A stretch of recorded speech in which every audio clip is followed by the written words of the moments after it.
할렐루야. 벌써 1월 마지막 주일입니다.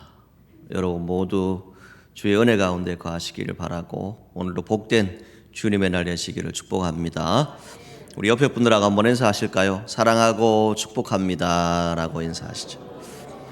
한 번 더 인사합니다. 주님의 복을 많이 받으세요.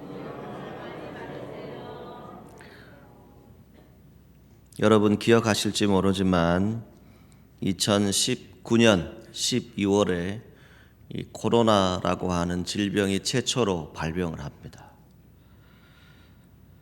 55세의 한 남성으로부터 시작이 되어지지요. 우리나라는 2020년 1월 20일에 코로나 확진자가 최초로 발생을 합니다. 35세의 중국인 여성으로부터 시작되어집니다. 약국 앞에서 줄을 서서 1인당 2매의 마스크를 사기 위해서 있었던 그런 시간들이 있었습니다. 조금 시간이 지나서 마스크를 구입할 수가 없어서 마스크가 동이 나서 발을 동동거렸던 그런 시간들도 있었습니다. 불과 일주일 만에 마스크를 구입할 수 없는 그런 시간이 되었고 세계 전역에 수많은 사람들이 코로나에 확진되었습니다. 최근의 통계치에 따르면 약 6억 정도의 인구가 코로나에 확진되었다라고 얘기합니다. 그리고 우리나라는 약 3천만 명 정도가 이 코로나에 확진되었다라고 합니다. 그 중에서 675만 명 정도가 이 코로나로 인해서 세계적으로 죽음을 맞이했습니다. 어마어마한 질병입니다. 우리는 그냥 어쩌면 3년이라고 하는 시간을 지나온 것 같은데 수많은 사람들이 죽어갔습니다. 이 코로나로 인해서 모든 사람들이 어려움을 당했고 심지어는 오늘 우리가 예배드릴 수 있는 그러한 장소조차도 문을 닫아야 했던 그런 시간들이 있었습니다. 2020년 2월 달에 한 지방에서 대유행이 일어납니다. 하루에 800여 명이 넘는 확진자가 발생을 했죠. 그 일을 통해서 총체적인 난국이 이루어졌고 그 지역 자체가 완전히 폐쇄되었던 그런 일도 있었습니다. 그리고 그 지역에서 온 사람이라고 하면 우리가 이상한 눈으로 쳐다보릴 만큼 그렇게 했던 시대가 우리 안에 있었습니다. 이런 시대를 지나서 이제 내일이 되면 저와 여러분들은 실내에서 마스크를 자유롭게 벗게 됩니다. 이제는 여러분들이 예배드릴 때 마스크를 쓰지 않아도 예배드릴 수 있는 시대가 다시 돌아왔습니다. 자, 이 시간을 지나서 우리가 마스크를 벗는다라고 하는 의미를 한번 생각해 보았습니다. 어쩌면 저도 여러분도 이 질병 때문에 수많은 시간들을 견뎌야 했습니다. 그 가운데서 우리가 보아야 했던 것은 무엇이었습니까? 우리 스스로가 가장 중심이었던, 가장 기본적으로 기초적으로 신앙생활을 했던 것을 잃어버렸습니다. 예배드리려고 했던 그 모습들이 예배를 통해서 도리어 확진되지 않을까 하는 그런 의심들을 우리가 가질 수밖에 없었던 그런 시대를 지났습니다. 이제 우리가 이 마스크를 벗으면서 함께 다시 믿음의 자리로 돌아가기를 원하는 것은 다시 시작하는 마음으로 우리의 신앙생활을 했으면 좋겠습니다. 그 신앙생활의 중심은 다른 것에 있지 않습니다. 저와 여러분들의 예배의 회복입니다. 예배의 자리가 다시 회복되어지기를 주님의 이름으로 축복합니다. 저희 집 아이브가 음악을 하지 않습니까? 자, 이 음악을 함에 있어서 가장 중요한 것은 무엇일까요? 기본기입니다. 발성법, 그렇죠? 그리고 어떻게 소리를 낼 것인지 하는 거기에 대해서 정확하게 알고 있어야 됩니다. 아무리 재능이 있고 능력이 있다 할지라도 이 기본이 안 되면 안 됩니다. 운동을 하는 분들도 있습니다. 자, 이 운동을 하는 사람에게서 가장 귀중한 것이 무엇이겠습니까? 역시나 기본기입니다. 그래서 모든 운동의 기본을 달리기라고 얘기합니다. 육상이라고 얘기합니다. 왜 그럴까요? 그 모든 시간 가운데서 가장 귀하게 여기는 것이 있기 때문입니다. 그리고 또 그림을 그리는 분들은 역시나 기초 그림을 잘 그려야 되죠. 기본 그림을 잘 그려야만 그림이 잘 완성되어질 수 있습니다. 모든 일에 있어서 기본이 잘 되어 있지 않으면 처음에는 잘 하는 것 같은데, 앞서 지나가는 것 같은데 나중에 가면 그 한계에 부딪히는 것을 우리가 보게 됩니다. 그리고 더 이상 발전할 수 없는 그런 상황에 처해집니다. 오늘 본문의 말씀은 우리가 수도 없이 들었고 알고 있는 말씀입니다. 우리가 불렀던 찬송의 가사에도 나오는 그 내용입니다. 그리고 똑같이 마태복음 7장 24절에서 26절에도 이 내용이 나타나 있습니다. 조금 단어적인 의미가 다르게 나타나 있지만 이 내용 가운데 결국 말씀하고 있는 것은 무엇입니까? 오늘 우리가 반석 위에 집을 짓다는 겁니다. 오늘 저와 여러분들이 다시 반석 위에 하나님의 집, 예배의 집을 지을 수 있기를 주님의 이름으로 축복합니다. 모래 위에 짓든지 흙 위에 지으면 어떻게 됩니까? 탕류가 일어나고 홍수가 나고 큰 물이 일어나서 어떻게 된다고요? 다 흘러내려가 버릴 수도 있다라고 하는 것을 성경은 말씀합니다. 오늘 저와 여러분들이 주추를 세운다라고 하는 의미는 무엇입니까? 건축에 있어서 이 주추는 기둥을 의미합니다. 그리고 기념비적인 그런 의미를 얘기합니다. 그리고 그것을 받치는 어떤 받침대 역할을 하는 것을 이 주추라고 이야기합니다. 그리고 일의 바탕을 비유적으로 이르는 말로 이 주추라고 하는 말을 쓰기도 합니다. 즉, 이 주추가 튼튼히 세워져 있는 사람, 기본과 기초가 발효되어 있는 사람, 그 사람이 모든 일에 있어서 어떠한 역할들을 분명히 할 수 있습니다. 그런데 탕류가 생긴다는 것이죠. 흘러가는 흐린 물을 의미합니다. 비가 많이 와서 물이 탁해지는 것을 얘기하죠. 자, 이런 상황이 온다 할지라도 반석 위에 집을 세웠기 때문에 그 집은 흔들리지 않는다라고 하는 것이 오늘 성경에 나타납니다. 여러분, 오늘 저와 여러분들의 신앙생활 어떠합니까? 너무 복잡하게 신앙생활하고 있지 않습니까? 이것도 해야 되고 저것도 해야 되고 그러다 보니까 나도 모르게 분주해진 그런 신앙생활을 할 수 있습니다. 예수님께서 이 땅에 오셔서 이렇게 말씀하셨습니다. 천국은 어린아이와 같은 자라야 들어갈 수 있다. 이것을 말씀하셨습니다. 여러분, 오늘 교회에 오셔서 내가 무엇을 해야 된다, 그리고 내가 무엇을 하지 않으면 내 신앙에 혹시 무슨 문제가 생긴 것이 아닌가, 내가 잘못하고 있는 것이 아닌가 하는 그런 착각에 빠질 수도 있습니다. 그리고 그것 때문에 심지어는 내가 무엇을 하지 않았기 때문에 죄의식을 느끼기까지 하는 그런 분들도 있습니다. 그런데 여러분, 신앙생활은 이렇게 말씀드리고 싶습니다. 저와 여러분들이 다시 시작하면서 꼭 이 한 가지를 기억하십시오. 자, 저를 따라합니다. 신앙생활은 주님을 바라보는 것입니다. 아멘. 신앙생활은 주님을 바라보는 거예요. 반석, 예수 그리스도 위에 우리의 집을 짓는 것과 같습니다.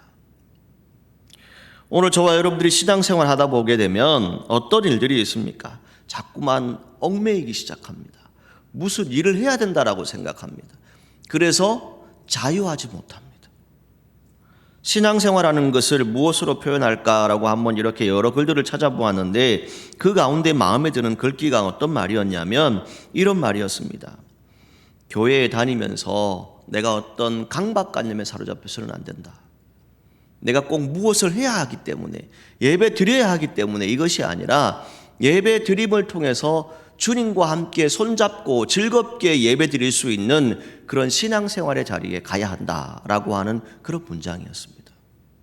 여러분, 오늘 저와 여러분들이 이러한 믿음의 자리에 있기를 주님의 이름으로 축복합니다. 저와 여러분들이 예배 드린다라고 하는 것은 무엇입니까? 주님의 손을 잡고 즐겁게 행복하게 평화롭게 은혜롭게 예배 드릴 수 있는 시간이 되어야 합니다. 그런데 어떠합니까? 우리 스스로가 뭔가에 자꾸 얽매인다는 것이죠. 내가 교사를 해야지, 찬양대를 해야지, 어떤 봉사를 해야지, 내가 이런 직분을 가지고 있는데 여기에 얽매일 필요가 없다는 겁니다. 오늘 저와 여러분들이 주님을 바라볼 수 있는, 주님을 만날 수 있는 그런 예배의 자리가 되시기를 주님의 이름으로 축복합니다. 두 번째 말씀드릴 수 있는 것은 이것입니다. 저도 여러분도 주님의 손을 잡고 다시 시작해야 됩니다. 우리의 힘으로는 할 수 없습니다. 서두에 말씀드린 것처럼 이 코로나라는 질병, 여러분들 가운데서도 확진이 되어서 어려움을 당한 분들도 있죠. 그런데 그 모든 시간들을 지나고 나니까 잊어버리거든요. 그런데 잊어버림과 동시에 나타났던 것은 무엇입니까? 세계적으로 약 675만 명의 숫자가 죽어갔다는 거예요. 여러분 상상을 해보십시오. 이 사천 지역의 인구의 몇 배가 되는 그런 사람이 죽어갔습니다. 여러분 이것을 우리가 무엇으로 보십니까? 오늘 저와 여러분들이 어쩌면 이 자리에 호흡하고 예배드릴 수 있는 것은 주님이 손잡아 주셨기 때문에 이 자리에 있습니다. 주님의 뜻 가운데서 우리가 살아가는 것이죠. 그러할 때 우리가 해야 될 것이 무엇이겠습니까? 마태복음 5장 48절에 이렇게 말씀합니다. 하늘에 계신 너희 아버지의 온전하심과 같이 너희도 온전하라. 아멘. 이 말씀을 주시고 있습니다. 오늘 우리가 이제는 주님의 손을 잡고 대충 신앙생활해서는 안 됩니다. 이제 이 코로나가 지나가고 더 큰 어려움이 우리에게 다가올 수도 있습니다. 더 큰 영적인 시험이 우리에게 다가올 수도 있습니다. 이 시간 가운데에서 우리가 준비해야 될 것은 무엇이겠습니까? 다시 가장 기본적인 기초로 돌아가야 합니다. 그것이 안 되는데 우리가 뭔가를 할 수 있다라고 생각하면 그것은 큰 오해를 불러일으킬 수 있습니다. 여러분 우리가 하나님의 허락하심은 무엇입니까? 온전한 믿음을 허락합니다. 그 온전한 믿음으로 성장하여 가라라고 성경은 말씀해 주고 있습니다. 여러분들이 이 남은 한 해를 살아가는 동안에 정말 하나님의 온전하심, 그 하나님의 뜻을 여러분 마음에 깊이 새기고 가장 먼저 주님의 손을 잡고 예배드릴 수 있는, 주님과 만날 수 있는 저와 여러분들이 되기를 간절히 소망합니다. 그러할 때 에베소서 4장 13절에서 15절 말씀에 보게 되면 어떤 말씀이 나오냐면 세상이 그냥 있지 않습니다. 이 세상은 악한 영들의 권세입니다. 여러분들이 다시 하나님께 예배드리러 나가면 그 영들이 가만히 있던가요? 사실 우리가 1시간 예배드리는 것이지만 이 예배드리는 시간 준비부터 시작해서 이 예배가 마쳐지기까지 수많은 영적인 유혹들이 여러분들에게 다가옵니다. 어쩌면 지금 이 순간도 여러분들 머릿속에는 다른 유혹들이 찾아와 있을 수 있습니다. 그것이 무엇입니까? 성경은 이렇게 얘기합니다. 어린아이가 되지 않기 때문에 사람의 속임수와 간사한 유혹에 빠져서 온갖 교훈의 풍조에 밀려 요동하게 될 것이다 라고 말씀합니다. 그런데 그것에 대해서 요동하지 않게 하려 함은 무엇입니까? 오늘 저와 여러분들이 믿음에 든든히 서 있을 때 예수 그리스도를 믿고 예수 그리스도와 손잡고 예수 그리스도를 의지하고 살아가는 그 믿음이 있을 때 세상의 풍조에, 세상의 유혹에, 속임수에 넘어가지 않는다라고 하는 것을 말씀하고 있습니다. 세상의 많은 일들, 악한 영들의 권세는 수도 없이 오늘 저와 여러분들을 유혹할 겁니다. 수많은 속임수가 다가올 것이고 죽음으로 이끄는 잘못된 거짓된 가르침들이 수도 없이 우리 가운데 분명히 있습니다. 장로님 기도하셨지만 오늘 이 시대는 정말 영적으로 우리가 깨어있지 않으면 영적인 분별력을 가질 수 없는 그런 시대에 우리가 분명히 살아가고 있습니다. 이 시대에 저와 여러분들이 그냥 어린아이처럼 순진하기만 해서 하나님 나라에 갈 수 있을까요?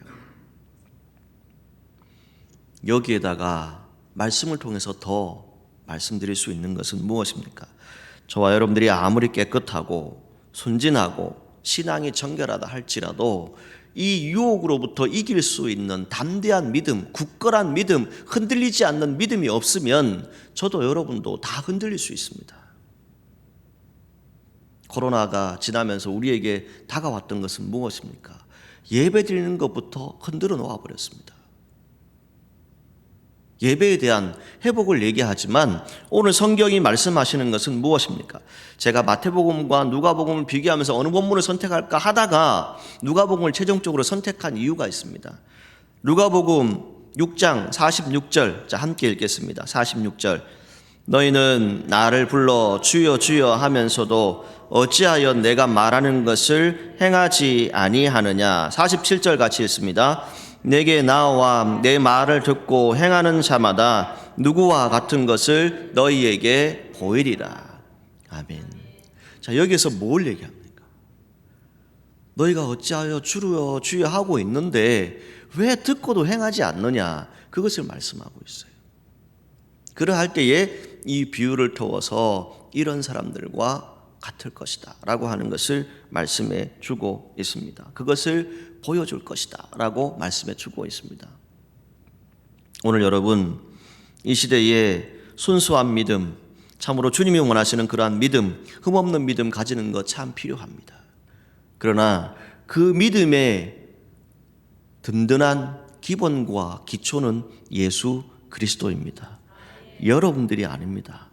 여러분들이 지은 집, 여러분들이 흙으로 모래 위에 지은 집, 그 집이 아닙니다. 오직 예수 그리스도 위에, 반석 위에 그 신앙의 기초, 기본을 다시 지으십시오. 그 기초와 기본은 무엇입니까? 하나님과 약속한 시간, 하나님과 예배드리는 그 시간 가운데 여러분들의 믿음이 장성하여 가시기를 주님의 이름으로 축복합니다. 우리의 신앙생활 가운데에 어떤 모습이 있습니까? 시간이 지나면 지날수록 더 성숙한 사람이 있는가 하면, 더 하나님 보시기에 귀한 분들이 있는가 하면, 시간이 지나면 지날수록 더 퇴보하는 그런 신앙생활을 할 수도 있습니다. 도리어 하나님을 근심하게 하는 그런 일들을 행할 수도 있습니다.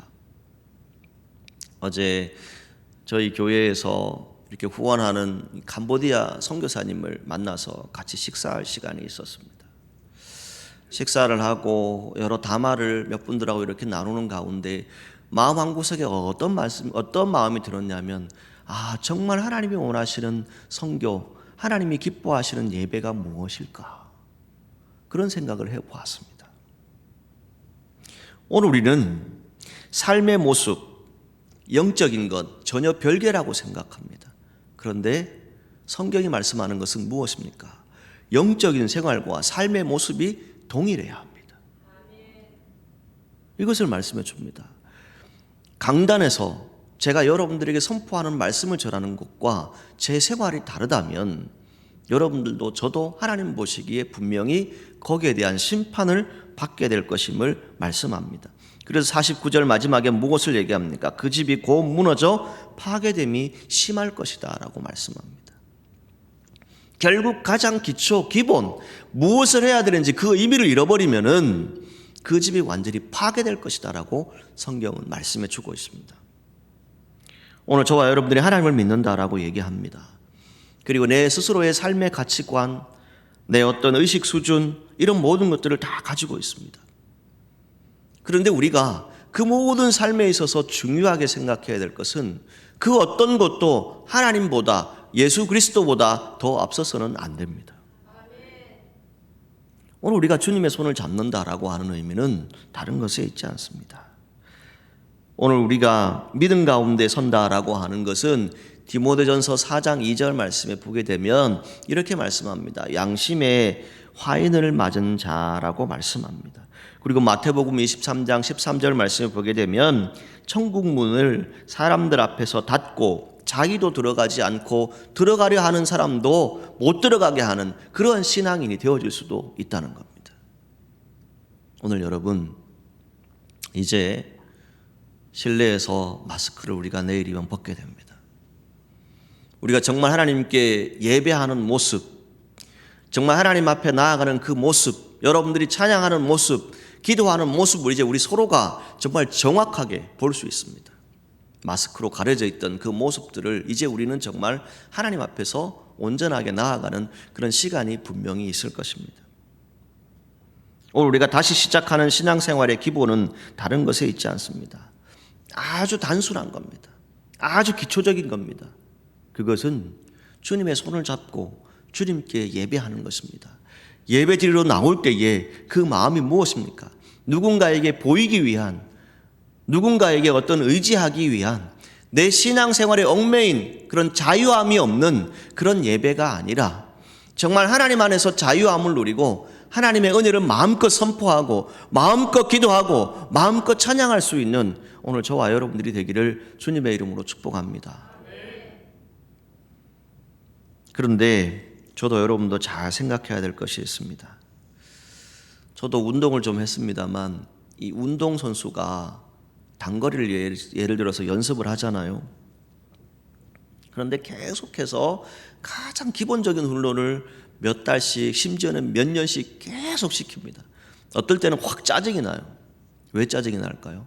똑같은 일들을 계속 반복을 하니까. 여러분, 우리의 신앙생활 한번 들여다보십시오. 사실은 뭡니까? 가장 기본 기초가 어디서부터 출발하죠? 예배로부터 시작하죠. 수도 없이 우리가 반복 또 반복하고 있어요. 그런데 그 시간이 지나면 지날수록 어떤 것이 있습니까? 너무 오랜 기간 하다 보니까 그것이 그냥 쉽게 생각해 버린다는 거예요. 예배에 대해서 너무 쉽게 우리가 다가갈 수 있다는 것입니다. 우리의 신앙생활에 있어서 예배는 어떠한 예배일까? 어떤 신앙이 흔들리지 않고 우리가 예배드려야 할까라고 했을 때 첫 번째는 이렇게 말씀드리고 싶습니다. 저도 여러분도 예배의 시간을 중요하게 여길 수 있기를 축복합니다. 자, 예배 시간, 예배를 중요하게 한다라고 하는 것은 무엇일까? 이렇게 한번 생각해 보았습니다. 여러분들이 살아가는 삶의 터전 가운데 예배 드린다라고 하는 것은요, 우리가 하나님께 나아가는 것입니다. 보통 많은 분들이 처음에는 예배를 거의 빠지지 않습니다. 신앙생활 처음 영적으로 체험을 하고 하나님을 만나고 정말 하나님의 은혜를 사모하는 분들이 예배 드리는 모습을 보게 되면 어떻습니까? 거의 예배 시간에 빠지지 않습니다. 주일 성수는 기본이고요. 모든 예배에 있어서 철저하게 지키려고 합니다. 그런데 시간이 지나면 지날수록 어떻게 됩니까? 자꾸만 빠져나갑니다. 그 빠져나가는 이유가 무엇입니까? 정말 여러분들의 삶에서 여러 가지 목적들이 있고 정말 꼭 지켜야 될 그런 일들이 여러분 가운데 생겨날 수도 있습니다. 꼭 해야 될 일들이 여러분 가운데 있어요. 그런데 예배 드릴 수 있음에도 예배 드리지 않는다면 그건 예배자의 모습이 분명히 아닐 것입니다. 우리가 예배 드린다라고 하는 것은 무엇입니까? 하나님은 영이시니 예배하는 자가 영과 진리로 예배할지니라 라고 말씀합니다. 오늘 저와 여러분들이 정말 하나님 앞에서 예배하는 자의 모습으로 다시 나아올 수 있기를 주님의 이름으로 축복합니다.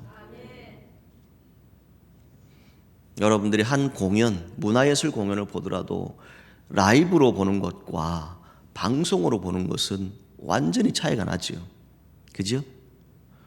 이 예배의 장소에서 같이 예배 드리는 것과 여러분들이 영상으로 예배 드리는 것과 어떤 차이가 있던가요? 벌써 마음의 자세부터 달라집니다. 저도 그것을 경험해 보았거든요.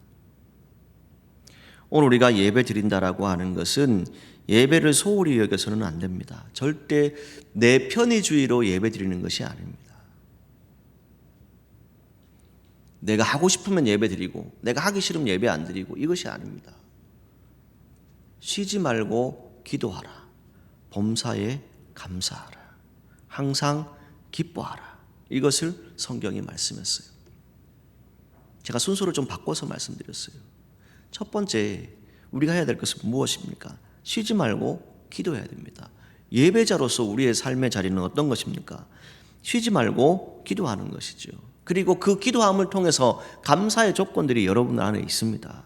그러할 때 여러분 가운데 항상 기뻐함의 은혜의 열매가 맺혀질 것입니다. 로마서 10장 17절 말씀에 이렇게 말씀합니다. 믿음은 들음에서 나며 들음은 그리스도의 말씀으로 말미암는다라고 성경은 기록하고 있습니다. 예배의 가장 기본, 여러분 신앙생활에 있어서 가장 기본이 되고 기초가 되는 것은 무엇이겠습니까? 예수 그리스도, 그 하나님의 뜻을 분별할 수 있는 저와 여러분들이 되기를 간절히 소망합니다. 그럴 때 한 가지 더 말씀드리고 싶은 것은 오늘 저와 여러분들이 이 예배 드린다라고 하는 것은 하나님 앞에 겸손하게 나아가는 것입니다. 겸손한 자가 되어야 합니다. 코로나가 터지고 한 가지 어려움들이 있었는데 그 가운데 어떤 일들이 있었습니까? 처음 코로나가 확진되었을 때 전 세계가 혼란을 겪었습니다. 학생들의 개학이 연기가 되었죠. 아이들이 집에 머뭅니다. 그러다 보니 확진이 된 가족들이 같이 모입니다. 그리고 같이 있다 보니 어떤 일들이 벌어졌습니까? 그 당시에 사회적인 이슈가 무엇이었습니까? 가정불화라고 하는 단어였어요. 같이 모여 있는데, 가족 공동체가 같이 있는데 왜 가정불화라고 하는 단어가 나왔을까요? 삼시세끼 무엇을 걱정을 해야 합니까? 먹을 걱정해야 하고, 자녀들이 TV 보는 거, 스마트폰 만지는 거, 어떤 일들을 하는 것, 여기에 대해서 서로 막 부딪히다 보니까 도리어 가정의 불화를 가져왔던 그런 시간들도 있었습니다. 그러한 모든 것들이 급증하면서 온라인 커뮤니티에 거기에 대해서 호소했던 그런 글들도 많이 올라왔었죠. 자, 오늘 이제 우리가 믿음의 자리에서 함께 고백하기를 원하는 것은 겸손함이다라고 하는 것은 무엇입니까? 서로를 인정하고 존중하는 것입니다. 여러분, 이제 우리가 이 예배의 자리에 왔을 때 서로를 인정해주고 존중해주는 그런 공동체가 되기를 주님의 이름으로 축복합니다. 예배 시간과 장소도 중요하지만 여기에 누가 모이는가가 참 중요합니다. 여러분, 사천읍교회 교인들이 이 자리에 모이지 않습니까? 세상의 사람들이 여기 와서 예배 드리던가요? 여러분, 우리 사천읍교회 성도들이 함께 모여서 예배 드리는 곳이지 않습니까? 이곳에 우리 서로 존중해주고 인정해주는 그 모습이 있을 때 우리 서로 예배에 대해서 나아갈 수 있는 믿음의 자리가 되어질 수 있을 것입니다. 그리고 마지막 한 가지만 더 말씀을 드리면 이렇게 말씀드리고 싶습니다. 저도 여러분도 이제 내게 주어진 일들을 책임감 있게 감당할 수 있는, 정말 예배를 통해서 가장 기본적인 기초적인 부분들을 쌓아가면서 정말 하나님의 뜻 가운데서 여러분들에게 맡겨진 사명들을 잘 감당할 수 있는 귀한 시간이 되시기를 주님의 이름으로 축복합니다. 말씀을 맺겠습니다. 여러분, 한 집안의 아버지도 한 가정의 가장입니다. 그런데 그 가장으로서 역할이 분명히 필요합니다. 한 집안에 어머니가 있습니다. 그 어머니의 역할도 분명히 중요합니다. 그 역할들을 정확하게 해야 됩니다. 여러분에게 직분을 주셨습니다. 그 직분을 주신 것은 그냥 대충 하라고 주신 직분이 아닙니다. 그 직분에 대해서 마지막 때에 무엇을 얘기하게 됩니까? 여러분들이 그 모든 시간이 지나고 나면 오늘 부른 찬송의 가사 3절에 보게 되면 그 내용이 나타납니다.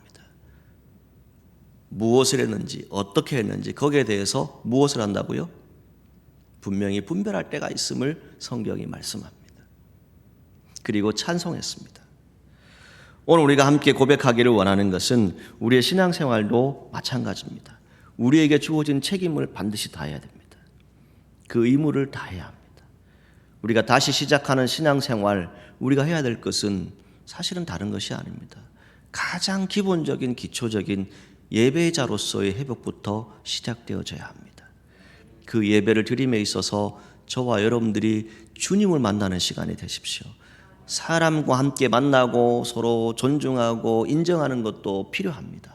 그리고 무엇보다 중요한 것은 하나님의 손, 주님의 손을 붙잡고 예배하는 그런 저와 여러분들이 되기를 간절히 소망합니다.